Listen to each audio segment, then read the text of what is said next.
Salut, c'est Maxence, bienvenue dans cette nouvelle vidéo. Alors aujourd'hui on va voir ensemble comment réaliser un achat-revente en 10 étapes. Donc c'est ces 10 étapes que j'ai appliquées pour générer 120 000 € de plus-value en 2 ans seulement et en seulement 2 opérations. Mais avant ça, n'hésitez pas à vous abonner à ma chaîne YouTube car vous recevrez 2 fois par semaine des conseils en immobilier. La toute première étape pour réaliser un achat-revente, c'est de déterminer sa clientèle. Car c'est la clientèle qui va déterminer le type de bien que vous allez acquérir. Donc je m'explique. En gros, si votre clientèle est un jeune couple, là vous allez plutôt vous orienter vers un T2 ou voire un T3. Donc par exemple un T2 pour une chambre séparée ou un T3 pour une chambre et une deuxième chambre ou un bureau par exemple. Si votre clientèle est plutôt une famille, là vous allez dans les grandes villes, du coup vous orientez vers des plus grands appartements, donc des T4, des T5 par exemple qui ont plus de chambres, ou bien des maisons si c'est en périphérie d'une grande ville ou dans des petits villages par exemple. Si à l'inverse votre clientèle est une clientèle étudiante, là vous allez plutôt cibler des tout petits studios, donc des studios bien optimisés par exemple. Donc cette première étape de déterminer sa clientèle est très importante parce que du coup c'est celle qui va vous faire découler toutes les autres étapes de l'achat-revente. Une fois que vous avez validé votre clientèle et du coup le type de bien qui est adapté, vous allez du coup passer à la deuxième étape qui est de valider le secteur. Donc en fait par exemple si ce sera une clientèle étudiante, là du coup le secteur ce sera plus proche de faculté, plus proche d'université du coup, ou de transports en commun comme le métro, le tram ou les grandes lignes de bus. Il faut aussi que ce soit du coup dans un quartier animé, donc là voilà à côté des pubs, à côté des bars, pour que les jeunes puissent sortir le week-end pour décompresser un petit peu des études. Si votre clientèle est un jeune couple par exemple, là ce sera plus proche pareil, en centre-ville ou en centre de village, dans le quartier un petit peu plus animé, pas forcément proche des facultés ou des universités, mais plutôt proche de toutes les commodités. Donc que ce soit des cinémas, que ce soit des supermarchés, que ce soit des transports en commun aussi, une gare, pourquoi pas s'ils ont besoin de voyager un week-end. Donc en fait, il faut se mettre à la place de sa clientèle et voir ce dont ils ont besoin. Si à l'inverse, c'est une famille et du coup qu'il y a des enfants, là je vous conseille de trouver un secteur où à proximité, il y a des écoles, il y a donc des écoles primaires, des écoles maternelles, des lycées, des collèges ou au moins des ramassages scolaires qui vont au lycée ou au collège. Ensuite, il faut aussi qu'il y ait des supermarchés à proximité pour faire les courses pour la semaine par exemple. Et l'idéal, ce serait aussi, si possible, d'avoir quelques parcs pour que en famille, ils puissent se promener à l'extérieur. Et du coup, c'est vrai que ce type de secteur pour les familles, c'est une réelle plus-value pour l'opération. Ensuite, une fois que vous avez validé les 2 premières étapes, la 3e étape va être de connaître parfaitement son marché immobilier local. Donc le marché immobilier local en fonction du type de bien que vous avez sélectionné. Il faut que vous connaissiez exactement le prix des biens que vous convoitez. Donc que ça soit des biens à rénover comme des biens qui sont totalement rénovés. Et du coup ça va être très important parce que c'est comme ça que vous allez pouvoir déceler les bonnes affaires. Parce qu'il faut savoir que dans les achats-reventes, le plus important c'est pas la revente, c'est bien l'achat. Si on arrive à bien acheter, on arrivera logiquement à bien revendre si toutes les autres étapes sont validées. Donc pour ça c'est très simple, il faut effectuer de nombreuses visites, comme ça vous allez vous imprégner réellement du marché local et vous pourrez aussi très bien faire des tableaux, donc lister tous les biens qui sont à vendre sur ce secteur et qui correspondent à vos critères et du coup vous les listez et vous listez le prix du mètre carré. Ce qui fait que comme ça vous allez vraiment vous imprégner du prix et ça pourra vous donner au final l'étape numéro 4, le prix global à ne pas dépasser. Donc là en fait ce sera un prix qui comprendra le prix d'achat de l'appartement, les frais de notaire qui s'élèvent de l'ordre de 7,7% de prix de vente, donc je vous conseille de prendre 8%, comme ça vous prenez un petit peu plus, et bien évidemment tous les travaux à réaliser et l'ameublement s'il y aura de l'ameublement ou pas. Donc il faut vraiment que vous déterminiez ce prix global de l'opération et c'est un prix qu'il ne faudra pas dépasser. Donc je vous dis une bêtise, si par exemple sur votre secteur vous avez des T2 qui se vendent de refait à neuf environ à 120 000 € par exemple, eh ben, vous pourrez vous dire, voilà, il ne faut pas que mon budget global de toute l'opération dépasse 100 000 €, ce qui me permettra de générer une plus-value potentielle de 20 000 € et du coup de revendre 20 000 € plus cher. Il faut faire très attention à ça, c'est un petit peu comme les enchères où il y a des personnes qui se prennent un peu au jeu et qui veulent absolument ce bien et du coup qu'ils l'achètent plus cher parce qu'ils réenchérissent et ils le sortent un peu du contexte ou du marché local et du coup vu qu'ils le veulent absolument, ils sont prêts à mettre le prix.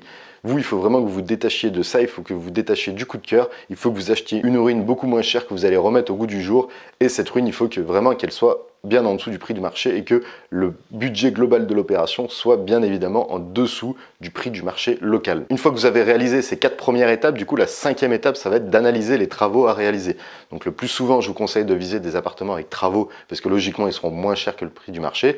Après si vous avez une bonne opération qui est refaite à neuf mais qui est vraiment moins chère de 10, 15, 30% en dessous du prix du marché, sautez dessus, là vous n'êtes pas obligé de faire des travaux. Mais le plus souvent vous allez avoir des travaux à réaliser, du coup l'idéal c'est d'analyser le coût total d'une opération.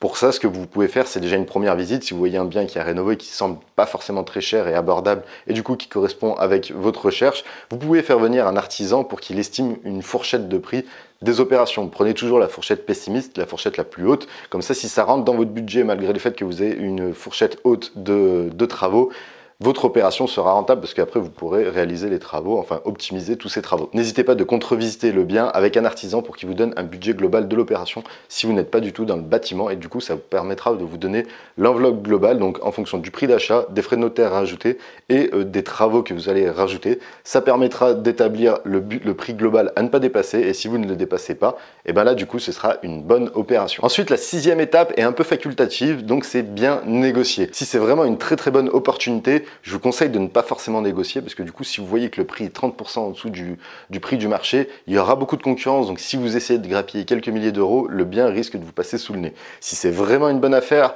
ne négociez pas le prix, achetez-le au prix. Donc ça, bien évidemment, c'est si vous avez bien travaillé toutes les étapes en amont, si vous avez déjà tout bien calculé, que ça rentre dans les clous sans négocier, je vous déconseille de négocier. Par contre, si c'est un appartement qui est au prix du marché, on sent qu'il y a une négociation potentielle, je vous conseille de regarder ma vidéo sur la négociation, donc je la mettrai en fin de vidéo, je mettrai le lien en fin de vidéo. Là, ce sera quelques questions que vous pourrez poser pour amener une négociation et pour pouvoir négocier. C'est des questions qui m'ont permis d'économiser 42 000 euros sur mon deuxième investissement, donc c'est des questions relativement puissantes, et du coup ça, je vous les mettrai en fin de vidéo. Mais voilà, l'objectif, c'est de ne pas négocier tout le temps, c'est de négocier lorsque c'est besoin, lorsque c'est utile, et il faut vraiment que ça soit stratégique. La 7e étape, donc là on part du principe que vous avez trouvé le bien, que vous avez tout estimé et que tout est bon, il faudra optimiser le financement. Donc la première chose à faire à la banque, c'est de négocier les indemnités de remboursement anticipées. Les indemnités de remboursement anticipées, en gros, ça veut dire que lorsque vous allez rembourser le prêt en anticipé, par exemple avant la date de fin, donc si vous prenez un appartement sur un crédit sur 15 ans et que vous remboursez ce prêt un an après, parce que du coup c'est un peu votre objectif en achat-revente, vous allez à défaut avoir des indemnités de remboursement anticipées qui sont de l'ordre de 3% ou de 6 mois d'intérêt. Donc grosso modo, si vous avez un appartement à 100 000 euros, vous allez devoir payer 3 000 euros à la banque en supplément parce que du coup elle n'a pas pu gagner de l'argent pendant les 15 ans, enfin pendant les 14 ans restants, étant donné que vous avez soldé votre crédit. Donc ça, c'est les toutes premières choses à faire. Vous pouvez très facilement négocier ça à zéro, et je vous conseille de vraiment négocier, enfin que ça soit votre premier critère de négociation, pas le taux, quitte à avoir un taux énorme, enfin plus haut que le prix du marché, c'est pas grave parce que du coup votre bien, l'objectif c'est de le garder 1 an voire 2 ans grand maximum pour réaliser l'achat-revente. Donc que vous ayez un taux énorme mais pas d'indemnité de remboursement anticipé, c'est beaucoup mieux. La 8e étape, c'est de réaliser des travaux efficaces. Donc ce que j'entends dans travaux efficaces, ça va être des travaux qui sont en relation avec tout le reste, donc avec la clientèle et avec le type de secteur. En gros, dans toutes les villes, il y aura des quartiers qui sont plus ou moins prisés, donc ça sert à rien de faire des biens ultra haut de gamme dans un quartier qui est peu prisé, qui est peu convoité, parce que du coup en fait les travaux vont vous coûter beaucoup plus cher et vous ne pourrez pas forcément répercuter ce prix de travaux au prix de vente. Pour vous donner un exemple sur tout ça, je connaissais un ami qui avait fait un appartement ultra moderne dans un quartier qui n'était pas forcément attirant, qui n'était pas forcément huppé, qui était un quartier normal on va dire, et lui a voulu faire un appartement qui est vraiment très haut de gamme. Sauf que l'appartement ne correspondait pas du tout avec le secteur, donc en fait il a mis beaucoup d'argent dans les travaux, et à la revente il n'a pas pu répercuter ce surplus de travaux sur le prix de revente. Donc en fait il a perdu de l'argent parce qu'il a fait trop de travaux par rapport à la clientèle qu'il allait viser. En gros il avait mal identifié la clientèle, il avait mal identifié le secteur et du coup il a sorti ça de son contexte. Après c'est vrai que si vous êtes dans le quartier le plus prisé de votre ville, là c'est tout dans votre intérêt de faire des travaux très haut de gamme parce que du coup vous allez le revendre encore plus cher parce que et déjà c'est un secteur qui est très haut de gamme,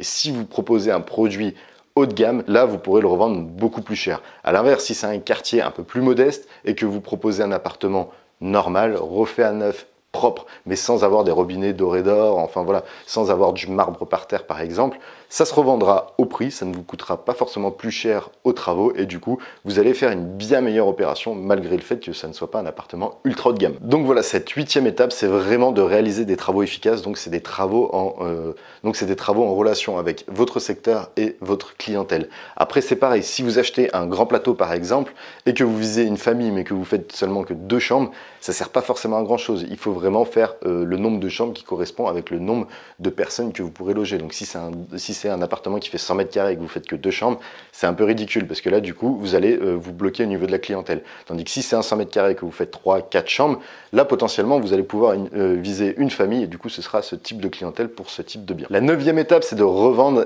efficacement. Donc déjà si vous voulez revendre tout seul, la première chose à faire, c'est de réaliser des photos professionnelles. Donc pour ça, c'est très simple. C'est soit vous allez sur des sites comme Star of Service demander un shooting photo, donc en général, c'est aller 70 € les 10 photos, ce qui n'est pas énorme sur un prix de vente. Et du coup, en plus de ça, vous allez le mettre sur Internet avec votre petite annonce et il faut aussi réaliser une très bonne annonce. Donc pareil, pour ça, vous allez sur Le Bon Coin, vous regardez celles qui sont complètes. Donc il faut vraiment qu'il y ait une description du secteur, il faut qu'il y ait une description du bien complète, parce qu'admettons que ce soit des personnes qui soient mutées dans votre ville et qui ne connaissent pas forcément le secteur, si vous décrivez déjà le secteur dans votre annonce, ils pourront sûrement s'identifier à ce secteur. Donc si par exemple c'est une famille qui est mutée dans votre ville et que là vous dites que votre secteur est idéal pour les familles parce qu'il y a des parcs, parce qu'il y a des supermarchés, parce qu'il y a les écoles à proximité, tout ça, là potentiellement ça pourra attirer ce type de clientèle. Donc voilà, si vous vendez seul, premièrement c'est faire des belles photos, deuxièmement c'est faire une très bonne description de l'appartement et du secteur. Et ensuite, il faut vraiment que vous fassiez attention au dossier des acquéreurs. Il ne faudra pas s'emballer sur la première offre. Moi, c'était un peu ce qui m'est arrivé à ma toute première opération, c'est qu'on s'était emballé dès la première offre qu'on avait accepté. C'était un petit peu en dessous du prix de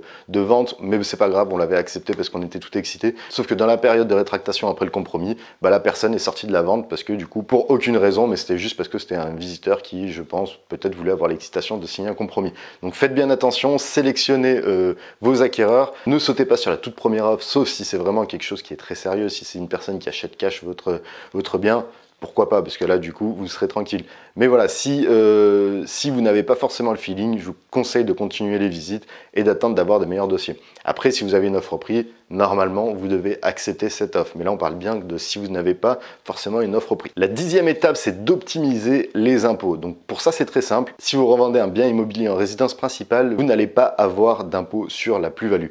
Donc après, il faut vraiment que ce bien soit en cohérence avec votre situation personnelle. Si par exemple vous êtes une famille de 3 enfants et que vous voulez faire un achat-revente sur un studio, ça va être très compliqué de justifier ce studio en résidence principale parce que du coup vous avez quand même 3 enfants plus vous et votre conjoint ou votre conjointe, donc là ça va être très compliqué. Par contre, si vous avez une maison, que vous voulez faire un achat-revente, que vous êtes une famille, ça va rester cohérent et ça va rester logique que vous puissiez acheter et revendre une maison parce que du coup votre situation personnelle, votre situation familiale correspond avec le type d'opération que vous voulez faire. Si vous êtes un jeune couple et que vous revendez un T2 par exemple en achat-revente, c'est pareil, c'est tout à fait justifiable. Il faut simplement pour ça justifier que vous occupiez les lieux. Donc il faut que vous fassiez les démarches auprès des impôts, auprès de EDF, de l'eau, de l'électricité. Il faut que vous ouvrez une ligne téléphonique, enfin voilà. Il faut faire un minimum de démarches qui puissent justifier le fait que vous avez habiter dans cet appartement le jour où vous l'avez vendu. Par contre, je tiens à vous dire qu'il n'y a pas de minimum de durée de détention, donc voilà, vous pouvez le garder un jour ou 6 mois, ça va être totalement pareil. Du moment que vous avez fait toutes les justifications du fait que c'est vous qui occupez le bien, logiquement, vous n'aurez pas de problème. Voilà pour ce qui était de ces 10 étapes. Si tu souhaites réaliser un achat-revente avec une grosse plus-value à la clé, j'ai réalisé un programme d'accompagnement qui te permettra de réaliser un achat-revente avec une grosse plus-value. Donc dans ce programme, il y aura aussi mes 2 stratégies